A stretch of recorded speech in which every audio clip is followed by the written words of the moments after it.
Indiana. After a 90-minute deliberation, a Gibson County jury found a man guilty of dissemination and possession of child sexual abuse material. The prosecutor says this chomo, Kevin Smith, will be sentenced March 18th. He faces a maximum sentence of 20 and a half years in prison. Well, we found out about Smith's arrest back in 21. The state police said drugs were found when the warrant was served, and Smith was also charged with dealing meth. Well, that's a separate pending case, which could result in more jail time for this chomo. Meanwhile, he's just been sentenced for the child sexual abuse material.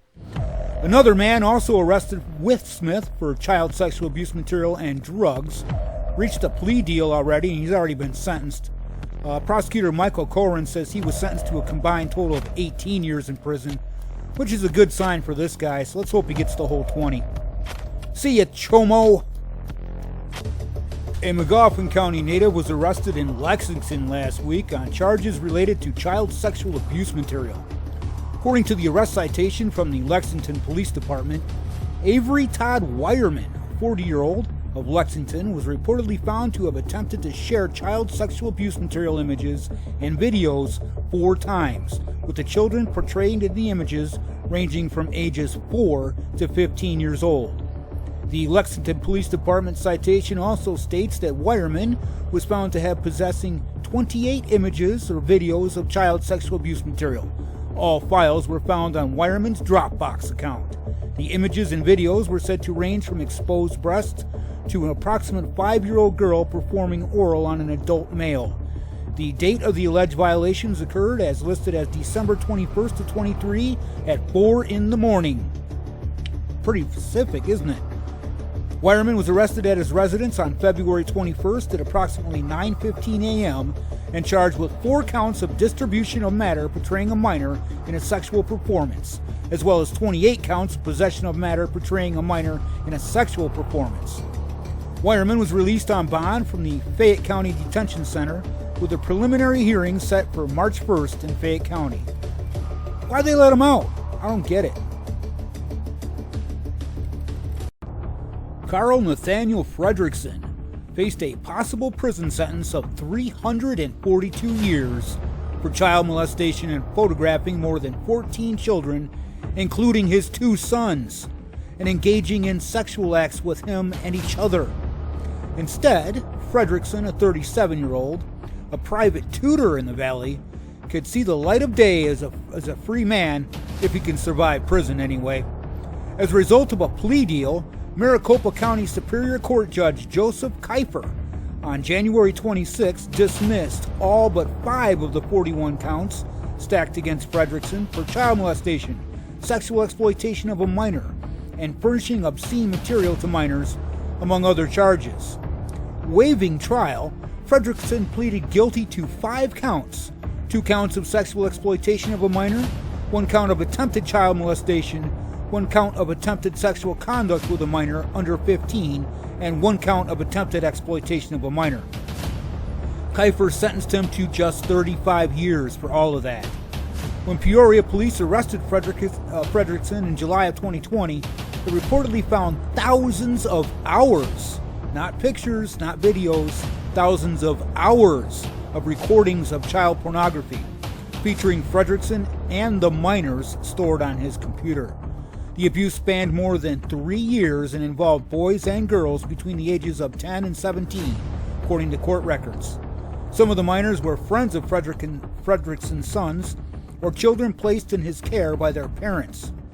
Court records also included a letter from Fredrickson to a female friend in which he admitted to being a bisexual pedophile who was attracted to prepubescent children. Oh, geez, this story's pissing me off. And he rationalized his crimes in the letter, denying that he was a rapist and insisting that nothing I've done has harmed anyone. Given the enormity of his crime, why did the Maricopa County Attorney's Office cut a deal with this guy instead of just trying to get him on all 41 counts and seeking the maximum punishment? The dude belongs under the prison. Man, he made me mad. See ya, chomo. A Mississippi man will spend time behind bars for sex crimes against a minor. This is Brett Keith Thomas, a 27-year-old. And on Wednesday, he pleaded guilty to engaging in sexual abuse against a minor under the age of 12. Court records show that the offense occurred in the Kanhata community of the Choctaw Indian Reservation in 2016. Thomas is scheduled to be sentenced on June 5th and faces up to life in prison. A federal district judge will determine any sentence after considering the U.S. sentencing guidelines and other statutory factors. The Choctaw Police Department and the Federal Bureau of Investigation investigated this case. Assistant U.S. Attorney Kevin J. Payne and Special Assistant U.S. Attorney Brian K. Burns prosecuted this case. See ya, Chomo. A York County man faces several charges related to owning and distributing child porn. The York-Poquoson Sheriff's Office executed a search of Stephen Pupacis' home on Ballard Street yesterday. Officials say evidence from the home that was analyzed by the forensics team linked Pupacis to the crimes. Pupacis is being held at Virginia Peninsula Regional Jail without bond. All right, this one here is a little different. This is a shootout between the police and a sex offender who was just caught sneaking in a window and was in the middle of a sexual assault. Let's check it out. Let me see your hands! 998! Get back. He's in that northeast window. He's shooting out the window at us. Taking rounds.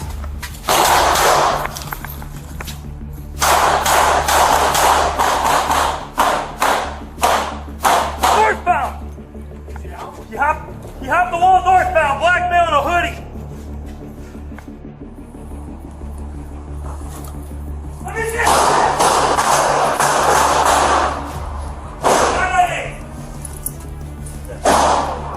Where's the suspect? Where is he? He's in the northeast window. He's shooting out the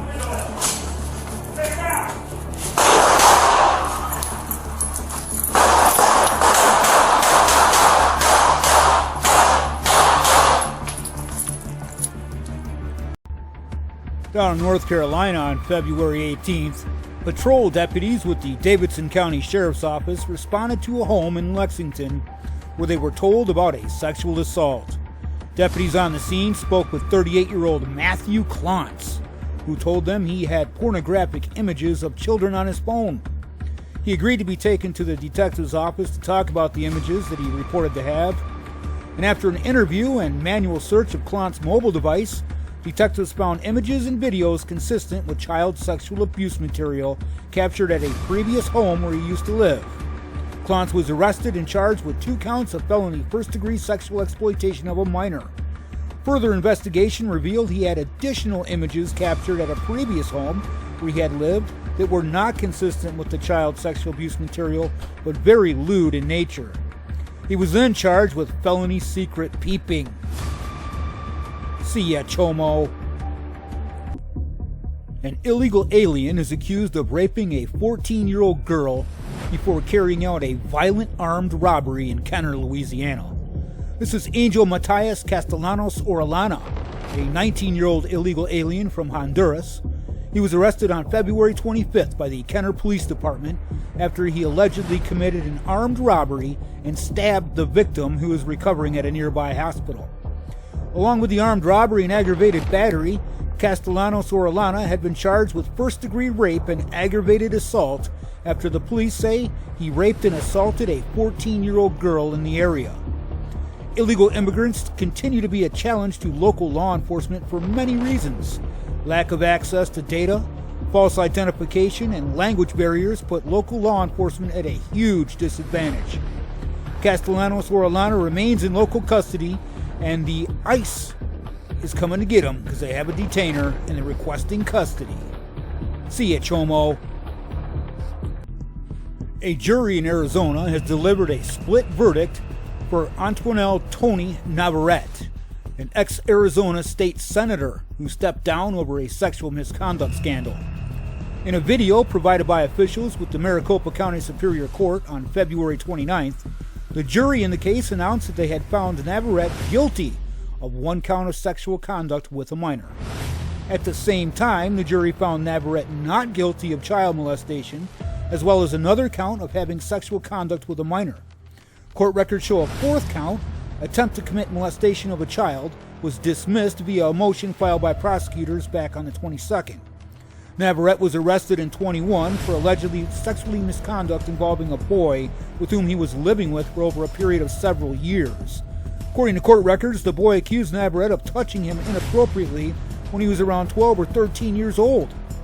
The alleged misconduct, according to reports at the time, continued until the boy's 15th birthday.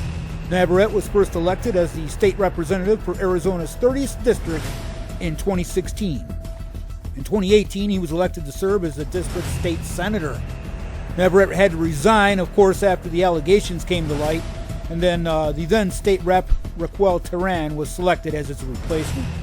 Court records show sentencing for Navarrete is scheduled for April 26th. Here's a story from San Angelo, Texas that will make you mad. The Tom Green County Sheriff's deputies arrested Vincent Lee Castro, a 38-year-old, for aggravated sexual assault of a child after he took a plea deal in district court, meaning he was free on some type of bond beforehand and after no time in jail. In exchange for a plea of guilty, he was placed on 8 years deferred adjudication probation. That means that he won't spend 1 minute in jail for ruining a child's life. The whole proceeding took a whopping 35 minutes from the time he was booked to the time he was released. He was booked into the jail at 3:38 p.m. Wednesday, and he was released at 4:13 p.m. the same day on probation. These prosecutors and judges that let things like this happen need their heads examined after they are thrown out of the judicial system, as this is a total slap in the face to victims and advocates, as well as they let these scum know that they can get away with it again and again. Makes me sick. Evidence found in messages on a minor's phone led to the arrest this month of a Longview woman charged with sexually assaulting a child. This is Jennifer Lynn Puckhaber, a 37-year-old. She was arrested February 23rd and released the next day from the Gregg County Jail on a $150,000 bond. The child's mother contacted police February 17th about messages that she found from another adult on the child's phone. The report doesn't indicate the minor's age, but later indicates the minor was a male. In the messages, the subject, Jennifer Puckhaber, sent the child messages telling the victim to come to her bedroom and lock the door afterwards. Once the mother saw these messages, she asked the victim what they were in reference to. The victim told their mother that they were asked to come to Jennifer's bed and cuddle. The mom continued to ask the victim more questions about anything that she knew, and then the victim then volunteered that they went in the bedroom and had sexual intercourse with Jennifer. Police later collected evidence from the phone that included lewd photos Puckhaber sent the minor. In an interview with the police, the minor also described having sex with Puckhaber. Then the mother and the victim, saying Puckhaber is the mother of one of his friends, and they knew her through the church. The report doesn't say which church. An 80-year-old man is out of jail on bond. I don't know for how long, he's 80. Following his arrest earlier this week for child molestation. Habersham County Sheriff's deputies took William Donald Allen of Clarksville into custody on February 26th. They charged him with 2 counts of child molestation. According to the initial incident report, the victim was a young girl under the age of 16 whom Allen knew. Investigators say the case was brought to light after the girl's parents found a note she wrote about the alleged abuse. According to the report, the abuse reportedly took place over several years between 2016 and 22. Following the arrest, Allen was booked into the Habersham County Detention Center and was later released, I don't know why, on a $46,000 bond. Jackson, New Jersey. Police arrested a man for owning and uploading child sexual abuse material to the internet. Local investigators were referred to the case by the New Jersey State Police Internet Crimes Against Children's Task Force that an individual, this chomo right here, was uploading images of child sexual abuse material. The Ocean County Prosecutor's Office High-Tech Crime Unit identified an IP address associated with the Jackson residence as the location. This guy's location. This suspect was identified as Ricardo Espinoza Gonzalez, a 23-year-old. He was taken into custody with no incidents. Police said he had images of child sexual abuse material on his cell phone. See ya, Chomo.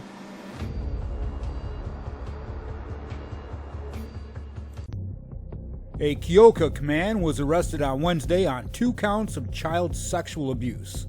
On February 1st, the Iowa Department of Health and Human Services reported a child sexual assault case that led to the arrest of 53-year-old Chomo Jeffrey Lee McKay of Keokuk. McKay was arrested for the sexual abuse in the second degree, a Class B felony. He was also charged with a second count of sexual abuse in the second degree relating to a sexual abuse report on Wednesday. McKay is lodged in the Lee County Jail where he belongs.